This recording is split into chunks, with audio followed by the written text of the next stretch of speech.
with Folly Farm.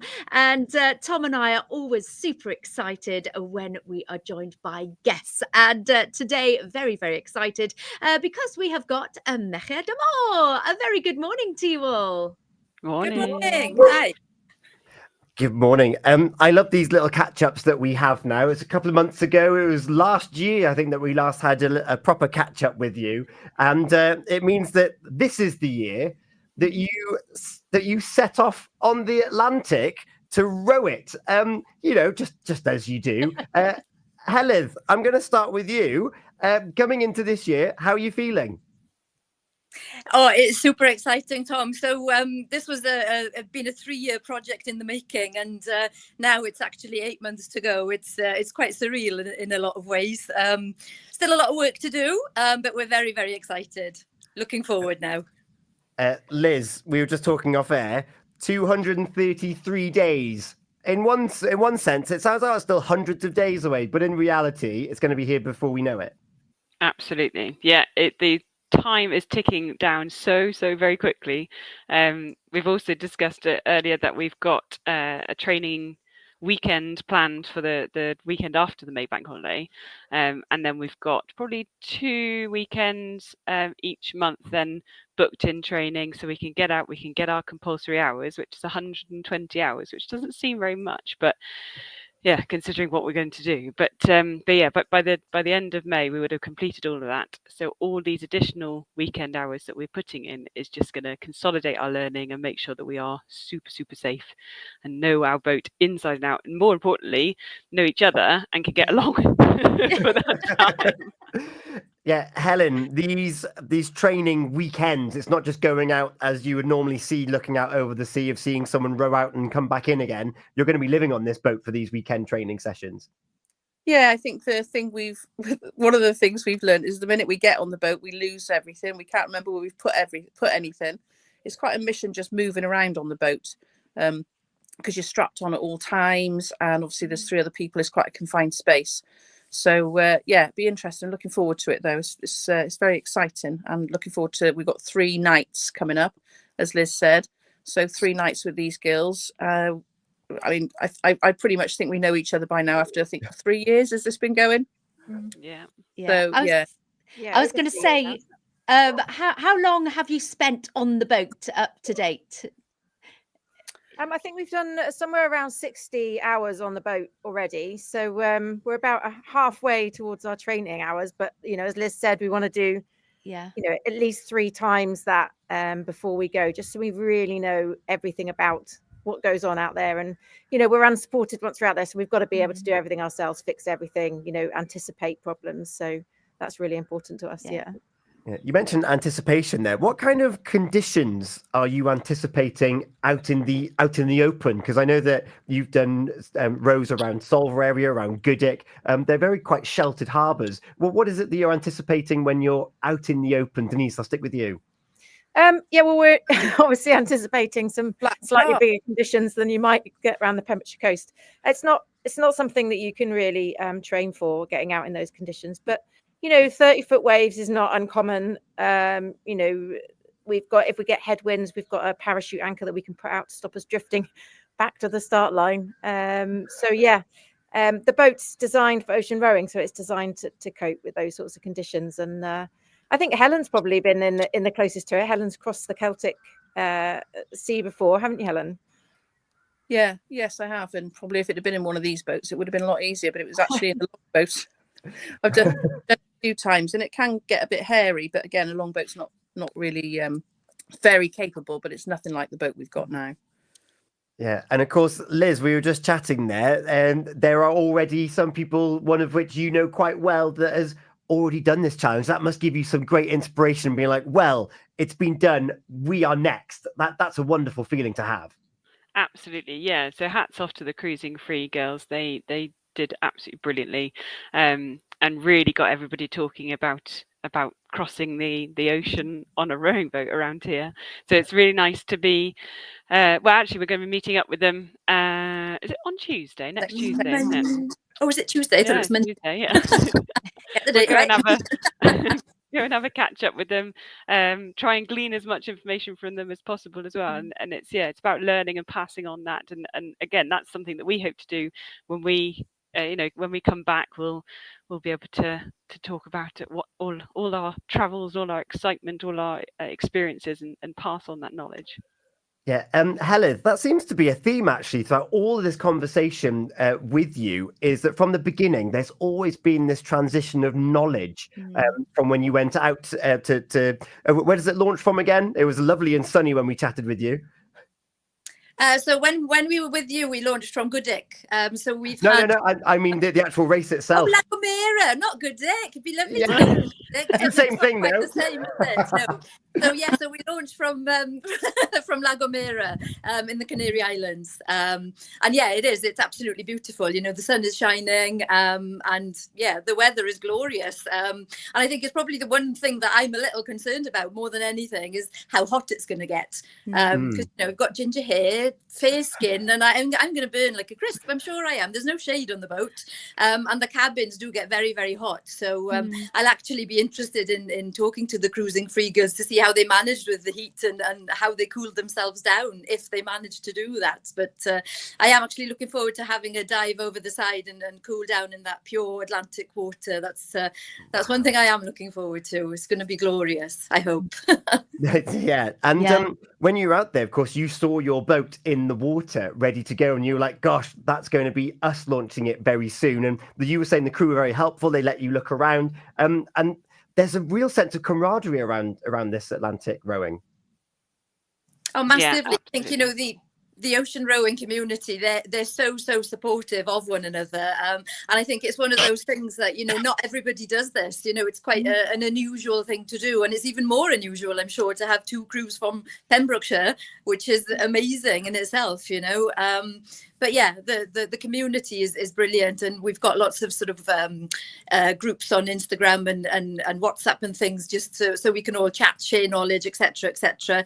And we also meet on a monthly basis with a Zoom call, like a training call, where we meet all the other rowers, all the other crews, safety briefings, that kind of thing. So yeah, there's a lot to learn, and that knowledge is there for us to learn from.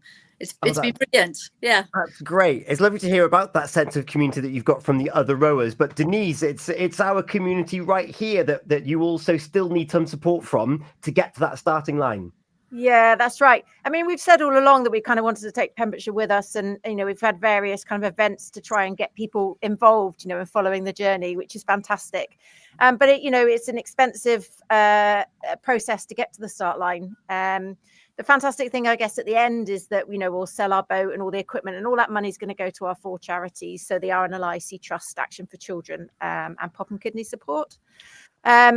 But yeah, we're about 30,000 pounds still away from getting to that start line, actually, in terms of sponsorship. So, you know, we'd like to appeal really to local businesses, ideally Pembrokeshire-based businesses, if they want to get involved and advertise on the boat, buy an advertising space on the boat. Every bit of support there is going to help us, you know, buy our food, for example, buy some of the key safety equipment that we still need to get before we set off on the 12th of December. Yeah, and if these businesses want to get involved and contact you, where can they find your details? So they can go to our website, which is mercadermore.wales. All the sponsorship details are on there. Drop us an email at info@mercadermore.wales, or they can find us on social media and just send us a message. Yeah. And you've got some wonderful community events on the way. Helen, you've got, now I've done this before. I know how life-changing it was. It wasn't necessarily the thing itself, it's the preamble to it, which is the best thing ever. Give us an overview as to what's coming up. So we've got this Saturday in Langham, we've got a fire walk. So I organised 2 of them many years ago for our local rowing club, both in Langham, and so I've done it myself a couple of times. But as you say, the workshop beforehand, it's only an hour, but it's absolutely amazing. It's like a mini CBT session, and they kind of spend the first 5 minutes explaining why you're not going to burn your feet, and the rest of it is getting you over the fear of walking across the hot coals.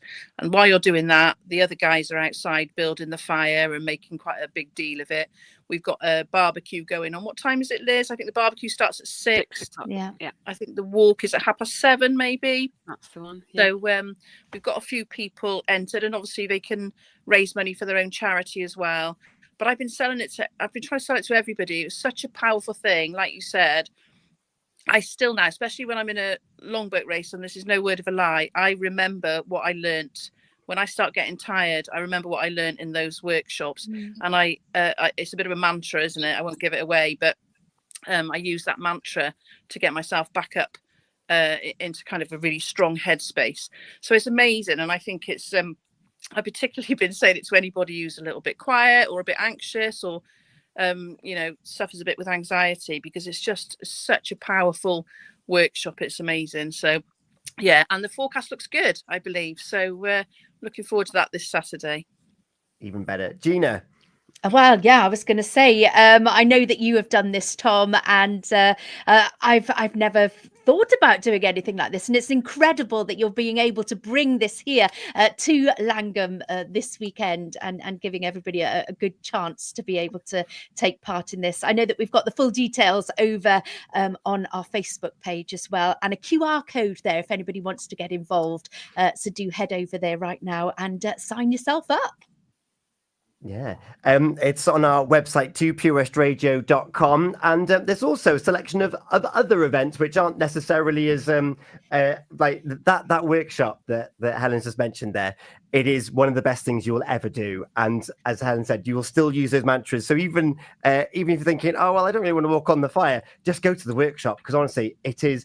You will think that you will overcome everything for the rest of your life. And Liz, you're the when we first started talking to you, you were the I'm going to say the most inexperienced rower of the group at the time. And here you are overcoming that, and you're still going, and you're still thinking, yeah, I'm going to do that. I'm going to row the Atlantic. And how has that been for your mindset in things other than them just being on the water? So it's not just the rowing, I'll be honest. It's the whole process of, approaching businesses and being brave enough to say, please, can I have some money? That's been the hard, it's been really, really hard. But you well, as you said before, you kind of get yourself into that mindset of like, okay, be brave. I'm gonna just put myself out there, and it very much is. It's all been just put myself out there, just will it into existence. That. What do you call it when you welcome stuff manifesting. Manifesting, that's the one. Yeah. But it's all about the little bite-sized chunks along the way. So we haven't just gone and thrown ourselves into it. There's been so much planning, there's been so much preparation, learning the boat. It's not just launching it for the first time and hoping for the best. We have spent hours fiddling, getting to know everything. So it's bite-sized chunks and little wins and little gains, but it all adds up. Well, it will add up at the end of this year. It will. And the Firewalk is one event of a few other bits and pieces you've got coming up. Who's got the best knowledge of? I think there's like 3 or 4 other ones that I've seen, different coffee mornings and whatnot. Who wants to take the lead on that one? So I'll talk about the coffee morning. So Denise and I went down to my birth village in Somerset at the weekend, just gone, and that was a coffee morning run by the local community, and they've really got behind us. And I think they're going to be placing bets on whether or not, not whether or not we get across, but how long we take. Sorry, yeah. Wrong wording. How long we take to get across. Yeah, they're running a sweepstake, bless them. So we came away from that having raised £500. That was really, really lovely to start our Easter weekend. Tonight, Helen and I are going to be in the White Hart in St Dogmaels. We're doing part of their Small Talks series. We've been invited there to do a presentation. So we're going to be showing our new video that's been made by the Bath Spa University students in conjunction with some good links of my parents actually in back in Somerset. So just again spreading the word, getting the whole community involved, because we're all from different areas. We're not so obviously we've got Langham, Helen Langham. That's this weekend. We've got Heledd is up in Newport. I'm in Kilgarran. Denise is in Turin. So we are trying to kind of involve all those little pockets of community. I love that. And if you're listening or watching this and you're thinking that you want to support Merched y Môr, then go find them, Merched y Môr, on social media, merchedymoor.wales, and see how you can support these wonderful women as they take on this challenge in 233 days' time. And we're already a third of the way through this year, and or quarter of the way through, sorry. And by the end of it, you will have rowed the Atlantic. It's incredible. Thank you so much for joining us here on The Breakfast Show and keeping us up to date. Don't forget to send us pictures, and you're very good with your videos and your snippets when you have your training row. So looking forward to seeing that as well. And well, Heledd, you wanted to put a song on too.